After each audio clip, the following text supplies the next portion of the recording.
প্রাণপ্রিয় কুষ্টিয়াবাসী, আমাদের নেতৃবৃন্দ কথা বলেছে, আমি কয়েকটা বিষয়ের ওপরে আলোকপাত করে আমার কথা শেষ করব। এখন নতুন ফ্যাসিস্ট হওয়ার জন্য যে মানুষগুলো এই কুষ্টিয়াতে বিশেষ করে মাথা চাড়া দিয়ে উঠতেছে, আমরা এই বাড়িগুলোর দিকে একটু তাকাতে বলবো। এই সেই বাড়িগুলো যেখান থেকে পানির বোতল, শরবতের বোতল আমাদের জন্য এই মানুষগুলো ফেলে দিয়েছিল। সুতরাং আবারও যদি কোনো ছাপড়ি সংগঠন, আমি তো এর আগেও বলেছি, এখনো বলছি, যাদের সভাপতি সেক্রেটারি ছাড়া বাংলাদেশে আর কাউকে খুঁজে পাওয়া যায়। সুতরাং বাংলাদেশের এই সন্ত্রাসী দল, এইটা এখন আর গণ অধিকার পরিষদ নেই, এটা গণধিকৃত পরিষদে পরিণত হয়ে গেছে।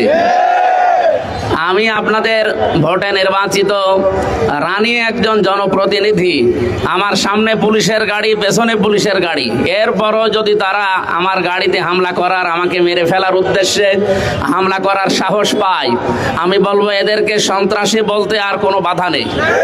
সুতরাং কোনো সন্ত্রাসীর জায়গা আমার এই কুষ্টিয়াতে হবে না। আমরা যতদিন আছি, বাংলাদেশ জামাত ইসলামী, ইসলামী ছাত্র শিবির, তাওহীদি জনতা এই কুষ্টিয়াতে যতদিন আছে, কোনো সন্ত্রাসী কর্মকাণ্ড আমরা চলতে দেব না ইনশাআল্লাহ।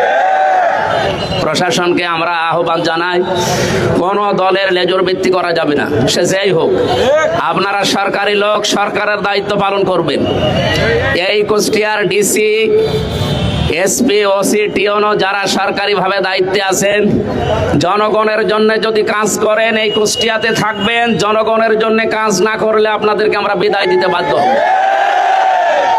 প্রাণপ্রিয় কুষ্টিয়াবাসী, আমরা যারা এই দেশে দিন কায়েমের স্বপ্ন দেখি, আল্লাহর কসম এই খোলা আকাশের নিচে দাঁড়িয়ে বলছি, আমাদের আল্লাহর নামে শপথ নিয়েই বাড়ি থেকে প্রতিদিন বের হওয়া লাগে।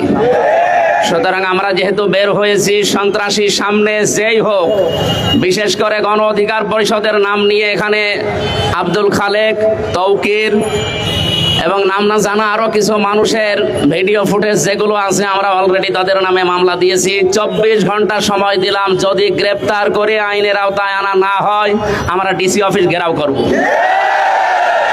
আপনাদেরকে সাবধান করছি, এই কুষ্টিয়াতে কোনো সন্ত্রাসী কর্মকাণ্ড চলতে দেওয়া হবে না ইনশাআল্লাহ।